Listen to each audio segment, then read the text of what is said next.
ICAT news کے دیکھنے والوں کو خوش آمدید۔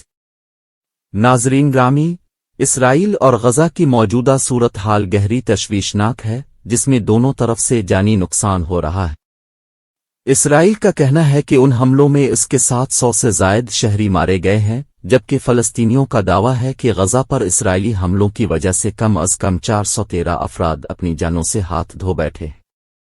اس کے علاوہ اسرائیلی حکومت نے کہا ہے کہ حماس نے 100 اسرائیلی فوجیوں اور شہریوں کو یرغمال بنا رکھا ہے۔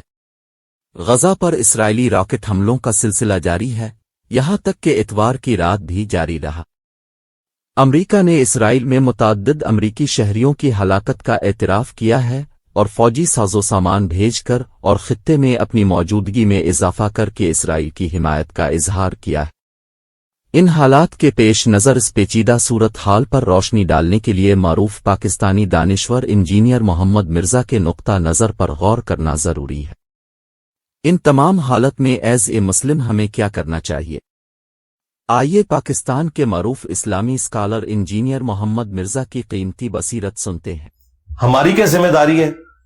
کیونکہ عوام بڑی گلٹی فیل کرتی ہے کہ جی اب ہمیں جہاد کرنا چاہیے یا نہیں کرنا چاہیے۔ یہ آپ کے کرنے کا کام ہے، جہاد فوج کے کرنے کا کام ہے۔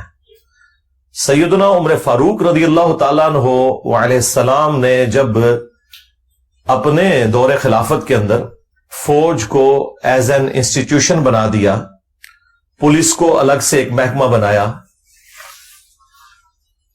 تو کوفے کو فوجی چھاونی ڈکلیئر کیا، کیونکہ رومنز اور پرشینز کے آلموسٹ آپ سمجھ لیں ایک سینٹرل پوائنٹ اس حوالے سے بن جاتا تھا۔ پرشین امپائر گرنے کے بعد کوفہ تو عراق کے اندر ہی بنا، رومن امپائر چونکہ دور پڑتی تھی مدینے سے اور دارالخلافہ مدینہ تھا، تو انہوں نے کوفے کو فوجی چھاونی ڈکلیئر کیا تاکہ اگر رومن امپائر جو بچی کچی ہے اس کی طرف سے کبھی حملہ ہو تو ہمیں ان کو کاؤنٹر کرنے کے لیے مدینے سے فوج نہ بھیجنی پڑے۔ کوفے ہی کو انہوں نے ایک سینٹرل سٹی کے طور پر ڈکلیئر کیا، فوجی چھاونی کے طور پر، اور اسی لیے بعد میں سیدنا علی نے بھی دارالخلافہ شفٹ کر لیا تھا مدینہ شریف سے کوفہ۔ تو جب وہ فوج بن گئی اس کے بعد آپ کو کبھی نہیں ملے گا کہ سیدنا عمر کسی جنگ میں یا سینئر اصحاب کسی جنگ کے اندر بنفس نفیس خود شریک ہوئے ہو۔ فوج بن گئی تھی، بس فوج جاتی تھی، یہ لوگ مدینہ شریف میں بیٹھتے تھے، ٹھیک ہے، یہاں سے لوگوں کو بھرتی کر کے بھیجا جاتا تھا، لیکن سارے مسلمان جہاد اور قتال نہیں کرتے تھے، نہ یہ پاسبل ہے۔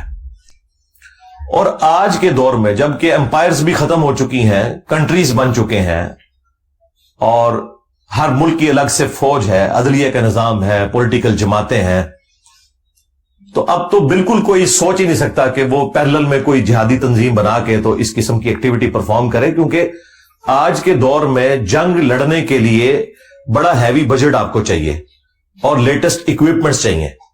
سلطان رائی کی طرح بیلچے کے اوپر گولی نہیں روکی جا سکتی، لہذا یہ کہانیاں کروانی بند کریں۔ چل رہا تھا، اب دنیا میں اکانومی ایک مین چیز ہے، اس کے بغیر آپ جنگیں نہیں لڑ سکتے صرف جذبات کی بنیاد کے اوپر، یہ آپ کو کہانیاں کرواتے ہیں۔ اچھا، یہ ساری باتیں میں کوئی آپ کو بزدل بنانے کے لیے نہیں کر رہا۔ جس شخص کے اوپر خود 5 دفعہ مرڈر اٹیمپٹ ہو چکی ہے، اسے زندگی کے ساتھ کتنا پیار ہو سکتا ہے؟ تو میری تو کوئی چیز ٹیک پہ نہیں لگی ہوئی ہے اس حوالے سے، لیکن میں ایک ٹروتھ لور ہوں، آپ کو سچی بات بتاؤں گا کہ بھائی معاملے کو کس طرح لے کے چلنا ہے۔ رہ گئی عوام الناس، اس کا کام بس اتنا ہی ہے کہ وہ ایمانداری کے ساتھ اپنے ٹیکسز دے جو ہم دے رہے ہیں، ظاہر ہے، اور یہ سارے کے سارے ٹیکسز ہم کس لیے دے رہے ہوتے ہیں؟ اپنے بجٹ کو میٹ کرنے کے لیے، اور بجٹ کا بھی میجورٹی پورشن ہمارا ڈیٹ سروسنگ کے اوپر ہے، جو ہم نے پہلے ادھار اٹھائے ہوئے ہیں IMF کے تھرو یا ورلڈ بینک کے تھرو، اور وہ ادھار ہم نے کیوں اٹھائے تھے؟ اپنی فوجی ضروریات کو پوری کرنے کے لیے، اور آج ہم اسی ایک سرکل میں پھنس چکے ہیں۔ تو یہ ہم نے اپنا جو اتنا اسٹرانگ ڈیفنس رکھا ہوا ہے، اس کے بعد ہم عہدہ برا ہے میرے بھائی۔ اب اگر کہیں پر کوئی ظلم ہوتا ہے اور اس کے خلاف پاکستان کی حکومت یا اسٹیبلشمنٹ آواز نہیں اٹھاتی، یہ اللہ کے حضور مجرم ہے، ہمارا کوئی لینا دینا نہیں ہے، کیونکہ ہم نے اپنا حق ادا کر دیا۔ جب جنگ ہوتی ہے نا تو فرنٹ کے اوپر فوجی لڑتا ہے, پیچھے سے اسے جو لوگ کھانا پرووائڈ کرتے ہیں وہ بھی جہاد میں شریک ہوتے ہیں, اس سے پیچھے جو لوگ کھانے کے لیے ریسورسز پرووائڈ کرتے ہیں یعنی ہم بھی جہاد میں شریک ہیں. ہر بندے کی اپنی ڈیوٹی ہے. اب جنرل کو کوئی یہ نہیں کہہ سکتا کہ تم فرنٹ کے محاذ پہ جا کے تو کلاشن کوف اٹھا کے لڑنا شروع کر دو, اس کا یہ کام نہیں ہے. اس کا کام ہے تسلی سے ایک ایئر کنڈیشن والے کمرے میں بیٹھے, سکرین پہ سب کچھ چیزیں آبزرو کرے اور وہاں وہ ایک کول مائنڈ ہو کے ڈیسیژن کرے کہ اس وقت کون سی چیز کرنے کی ضرورت ہے, کہاں پہ ریٹریٹ کرنے کی ضرورت ہے, کہاں پہ ہم نے اٹیک کرنا ہے. یہ ساری چیز وہ ایک پیس آف مائنڈ کے ساتھ کرے, اس کا یہ کام ہے. اسے کوئی نہیں گلا کرے گا کہ آگے جا کے لڑے. اس طرح وہ جنرل بھی عوام الناس کو گلا نہیں کر سکتا کہ آپ نے ٹینکوں کے آگے جا کے لیٹنا ہے. یہ کوئی نیکی کا کام نہیں جو آپ کر رہے ہیں. ہم نے کیوں لیٹنا ہے جا کے؟ بھائی ہم نے نہیں لیٹنا, ہم نے پیسے دیے, اپنے بچے دیے. آپ جس سرزمین جیل میں بیٹھے ہوئے ہیں ادھر تو میجورٹی لوگ فوج کے اندر ہیں, بچے چلے گئے, پیسے دے رہے ہیں, بجٹ دے رہے ہیں. اب یہ ہمارے بڑوں کا دیکھنے کا کام ہے. ہمارا کام صرف اپنی ویڈیوز کے ذریعے ان چیزوں کو ہائی لائٹ کرنا ہے, دیٹس آل.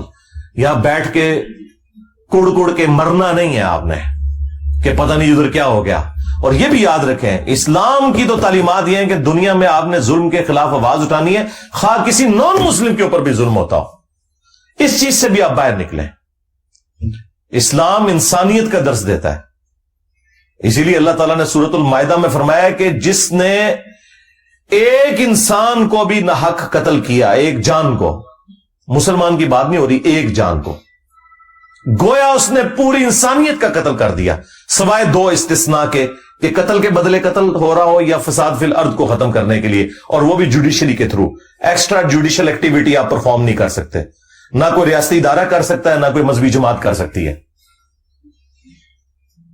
تو ایک جان کا قتل پوری انسانیت کا قتل, اور جس نے ایک جان کو بچایا گویا اس نے پوری انسانیت کو بچا لیا. پوری انسانیت کی بات ہو رہی ہے.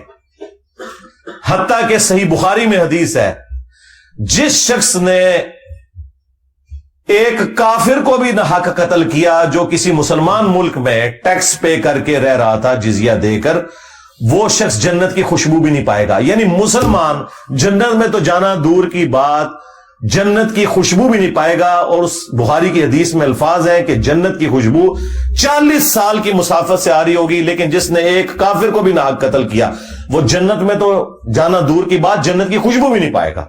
کرنے سے پہلے اے مسلمان کر لیں اس پہ غور. جی دوستو, یہ تھی ہماری آج کی ویڈیو. اس پر اپنے خیالات کمنٹ باکس میں ہمارے ساتھ ضرور شیئر کریں. شکریہ.